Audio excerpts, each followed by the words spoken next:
बच्चों, आज हम एक बहुत ही गहरे किंतु रोचक विषय पर चर्चा करने जा रहे हैं। हमारा विषय है राग और रस। रस और राग, इसके बारे में हम चर्चा करने जा रहे हैं। जैसा कि आपको नाम से ही विदित होगा, रस एक आस्वादन की वस्तु है। हम कहते हैं ना, मीठा, तीखा, खट्टा, ये सभी क्या हैं? ये हमारे स्वाद से जुड़े हुए हैं, यानी कि हमारी अनुभूति से जुड़े हुए हैं। तो ठीक वैसे ही रस भी अनुभूति का विषय है। संगीत और रस और संगीत दोनों ही अनुभूति के विषय हैं। इसलिए ये जो हमारा आज का विषय है, ये दोनों ही अनुभूति प्रदान, बहुत ही कहना चाहिए रुचिकर विषय है, किंतु बहुत ही गहरे विषय हैं। अगर हम राग और रस की सिंपल शब्दों में व्याख्या करें तो सबसे पहले हमें राग को जान लेना चाहिए। राग क्या है? राग क्या है? हम शुरू से पढ़ते आ रहे हैं कि राग एक ऐसी स्वरों की रचना है जो कि जनचित्त का रंजन करती है, जिसके लिए हमारे ग्रंथों में उल्लेख है। पंडित शारंग देव ने जिसके लिए उल्लेख किया है, क्या क्या है कि योयम ध्वनि विशेषस्तु, ध्वनि की वह विशिष्ट रचना राग कहलाती है जो कि जनचित्त का रंजन कर सके।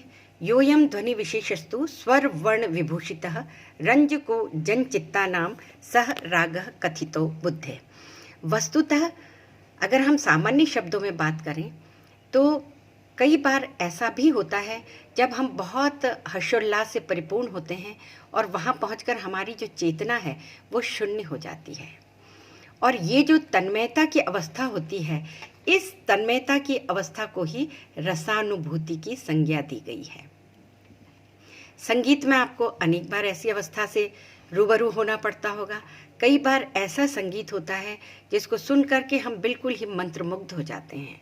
हमारा हृदय जो है वो संवेदनशील होकर रस की अवस्था को प्राप्त कर लेता है, और उस समय हम अपने आसपास के वातावरण से चेतन शून्य होकर एक अभूतपूर्व आनंद का जो है वो रसास्वादन करते हैं। और ये जो आनंद है वो ही ब्रह्मानंद सहोदर कहा जाता है, यानी कि रस इज इक्वल टू आनंद।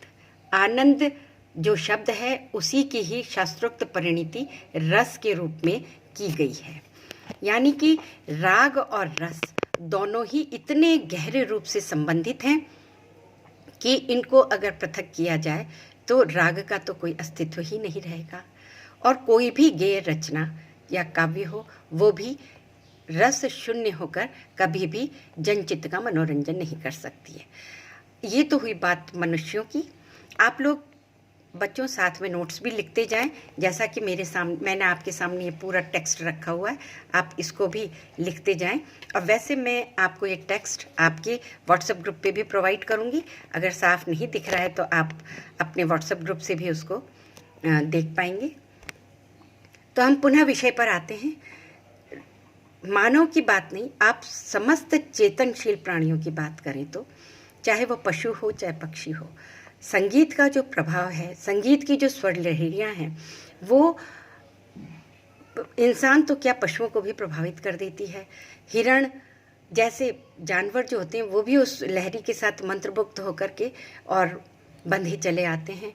जैसा कि चैतन्य महाप्रभु जंगल में निकलते थे, हरिदास जी की स्वर लहरियाँ निकलती थी, तानसेन जब गाते थे, तब उनका तो ये भी उदाहरण है कि पशु पक्षी क्या, जो मेघ है वो तक बारिश कर देते थे। तो ये सब कुछ एक रस सृष्टि का प्रभाव कहा जा सकता है, जिसमें कि मंत्रमुग्ध हुआ सा व्यक्ति जो है वो अपनी चेतन शून्यता की स्थिति पे प्राप्त हो जाता है। इसीलिए पंडित शारंगदेव ने रत्नाकर में मनोरंजन को जोड़ा है। शारंगदेव ने संगीत रत्नाकर ग्रंथ में उल्लेख किया है कि ध्वनि की उस विशिष्ट रचना को राग कहते हैं जो स्वर और वर्ण से विभूषित होकर जनचित्त का रंजन करे। बुद्धिमान लोग उसे ही राग की संज्ञा देते हैं। अब रस जो शब्द है वो प्राचीन काल से ही हमारे जो भारतीय मनीषी रहे हैं उनके एक विवेचना का विषय रहा है। रस को संगीत की आत्मा माना गया है। हमारे उपनिषदों में भी रस शब्द को सौंदर्य से जोड़ा है। परम सौंदर्यानुभूति जो है वो रस के समकक्ष मानी गई है। हम कहते हैं ये चीज़ बहुत खूबसूरत है।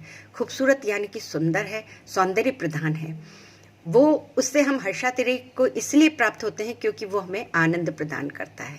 तो सौंदर्य चीज़ जो है वो आनंद से जुड़ी है और आनंद ही रस से। इसीलिए उपनिषदों में रस शब्द को जो है वो परम आनंद सौंदर्यानुभूति के शब्दों में गूंथा गया है। यानी कि सौंदर्य शास्त्र जो है, वैसे देखा जाए तो सौंदर्य विषय पाश्चात्य विद्वानों का है। जो सौंदर्य है वही भारतीय मनीषियों द्वारा रस के रूप में विवेचित किया गया है। तैत्तिरीय उपनिषद में भी इस संबंध में बहुत ही विस्तृत व्याख्या मिलती है। तैत्तिरीय उपनिषद में उल्लेख मिलता है रसो वै रस, यानी कि जिसका आस्वादन किया जाए। रस स्यतः इति रसः, जिसका स्वाद लिया जाए वही रस है। ये बहुत ही सटीक व्याख्या लगती है। रस स्यतः इति रसः, यानी जिसका आस्वादन लिया जाए वही रस है। और रस के संबंध में हमारे विभिन्न विद्वानों ने इसकी अलग अलग तरीके से व्याख्या की है और रसों की संख्या के बारे में हमें बताया है। उसके बारे में हम आपके सामने एक विस्तृत विवेचन प्रस्तुत करेंगे। अब जो विभिन्न विद्वानों का जैसे ही नाम आता है तो सबसे पहले हमारा जो है वो ध्यान भरत की तरफ जाता है।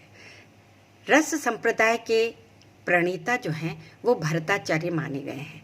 यहाँ आपको मैं ये बात बता दूं कि ये भरत शब्द जो है वो अनेक स्थानों पे अनेक तरीके से प्रयुक्त हुआ है, लेकिन हम जिन भरत की बात करते हैं वो नाट्य शास्त्र के प्रणेता हैं। अब संभवतः वे ही रस संप्रदाय के भी प्रणेता रहे होंगे। नाट्य शास्त्र हमारा संगीत का प्रथम शास्त्रोक्त ग्रंथ माना गया है, जिसमें कि भरत ने नाट्य की शैया के रूप में संगीत को प्रतिष्ठित किया है और इसीलिए नाट्य के 9 रसों के साथ में संगीत का जो है संबंध जोड़ा है और संगीत की जो आस्वादनीय स्थिति है उसको नाट्य से जोड़ा है। हमारे यहाँ भरत मुनि ने 8 रस बताए हैं, जो कि प्रमुख रूप से उनके हिसाब से श्रृंगार, वीर, रौद्र, विभत्स, हास्य, करुण, अद्भुत, भयानक, ये 8 रस माने हैं, जिसमें से प्रथम 4 रस जो हैं वो भरत प्रमुख मानते हैं। संगीत काव्य के लिए विशेष पोषक श्रृंगार रस जो है वो एक बहुत महत्वपूर्ण रस है, जिसको कि काम रस में समाविष्ट किया है। बहुत से विद्वानों ने छोटे छोटे अनेक रस जैसे वात्सल्य रस, भक्ति रस, उदात्त रस, प्रेयान रस, ये बहुत से रस माने, किंतु ये सब उससे जो यह प्रमुख 8 रस हैं उससे जुड़े हुए से रस हैं। जैसे कि श्रृंगार रस का पोषक रस जो है वो काम रस माना गया, यानी कि श्रृंगार रस और काम रस एक ही चीज़ है। विद्वानों द्वारा रसों की संख्या बढ़ाते हुए इस तरह से इनका उल्लेख किया गया है। कुछ विद्वान द्वारा श्रेष्ठ रसों के नाम अलग अलग तरह से बताए गए हैं। जैसे अभिनय गुप्त का कथन है कि शांत रस बहुत श्रेष्ठ है, भवभूति करुण रस को मानते हैं, इसी तरह से भोज जो है वो श्रृंगार रस को मानते हैं। आचार्य भरत का जो है वो 7 स्वरों से पृथक पृथक रस निष्पत्ति का जो सिद्धांत है उसके बारे में भी हम आपको बताना चाहते हैं। आचार्य भरत ने 7 स्वरों के डिफरेंट रस बताए हैं। मध्यम तथा पंचम को उन्होंने हास्य और श्रृंगार रस से जोड़ा है। इसी तरह षडज और ऋषभ को उन्होंने वीर और अद्भुत रस से जोड़ा है। षडज और ऋषभ जो स्वर हैं 2, इनको उन्होंने वीर और अद्भुत रस से जोड़ा है। गंधार और निषाद को करुण रस से जोड़ा है। दैवत को विभत्स तथा भयानक रस से जोड़ा है। जिस तरह से भरत ने ये 7 स्वरों के रस बताए हैं, पंडित शारंगदेव ने भी उसी तरह से इनकी व्याख्या की है। आचार्य भरत ईसा पूर्व 4वीं शताब्दी के विद्वान थे। शारंगदेव जो थे वो 13वीं शताब्दी के विद्वान थे। इन्होंने अपने रत्नाकर में सा और रे को वीर, अद्भुत और रौद्र रस से जोड़ा है पंडित शारंगदेव ने, और दैवत को विभत्स और भयानक से जोड़ा है। गंधार और निषाद को करुण रस से और मध्यम और पंचम को हास्य और श्रृंगार रस से जोड़ा है। अच्छा, नारद ने भी स्वरों के साथ रसों को जोड़ा है। नारद के अनुसार जो षडत स्वर है वो अद्भुत तथा वीर रौद्र जो है वो ऋषभ से जुड़ा हुआ है, गंधार शांत से जुड़ा हुआ है, मध्यम हास्य से, पंचम श्रृंगार से और धैवत विभत्स से। ये तो हमारे सभी जो है वो प्राचीन और पूर्व मध्यकालीन ग्रंथकारों की स्वरों से जुड़ी हुई जो रस विवेचना थी वो थी। अब हम उत्तर मध्यकाल में आते हैं तो हमें पंडित अहोबल के विचार भी रस के संदर्भ में मिलते हैं। पंडित अहोबल ने जो है वो षडज स्वर है उसको हास्य से जोड़ा है, ऋषभ को श्रृंगार से, गंधार को पुनः हास्य से जोड़ा है और मध्यम को श्रृंगार से जोड़ा है। तो भरत का भी जो उल्लेख था रस का, उस रसोल्लेख को उत्तर मध्यकाल तक ये पंडित अहोबल ने भी इसमें बहुत मतलब कहना चाहिए अपने विचार दिए हैं। उन्होंने अहोबल ने पंचम को भयानक से और धैवत को विभत्स से तथा निषाद को करुण रस से जोड़ा है।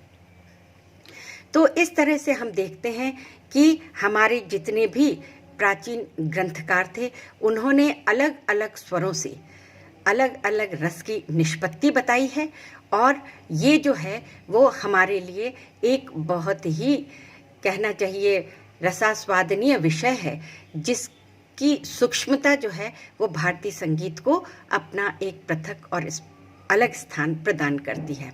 कुल मिला के आज का जो हमारा जो ये अभी तक का जो लेक्चर था, व्याख्यान था, उससे हम इस निष्कर्ष पे तो पहुंच ही गए हैं क्या कि पृथक रूप से देखा जाए तो राग और रस अलग अलग हैं, किंतु अगर अंदर में जाके देखा जाए तो राग और रस दोनों के ही अविभाज्य एक दूसरे के अंग कहे जा सकते हैं, कारण कि रस के बिना राग का कोई अस्तित्व नहीं है।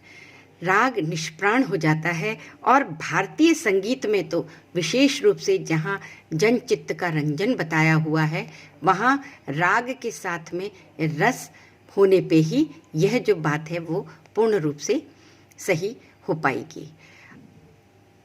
अंत में मैं आपको ये कहना चाहूँगी कि अगर राग और रस परस्पर इतने महत्वपूर्ण नहीं होते तो हमारे प्राचीन ग्रंथकार, जिसमें मैंने आपको भरत बताया है, शारंगदेव बताया है, नारद बताया है, पूर्व मध्यकालीन 13वीं शताब्दी के शारंगदेव को बताया है, इन्होंने चर्चा स्वरों के साथ में करी है, क्योंकि राग जो है वो स्वरों पर आधारित रचना है और प्रत्येक स्वरों के उन्होंने रस बताए हैं। फिर उत्तर मध्यकाल में हम आते हैं तो अहोबल से हम शुरू करें तो अहोबल की भी मैंने आपको स्वरों के साथ में रसों की चर्चा के बारे में विस्तृत जानकारी दी है। अब हम कल आपको इन जो स्वर हैं उनके रस के साथ ही उनके कलर और स्वभाव तथा प्रकृति के बारे में भी विस्तृत जानकारी देंगे, जो कि हमारे भारतीय संस्कृति का अभिन्न अंग है। धन्यवाद बच्चों।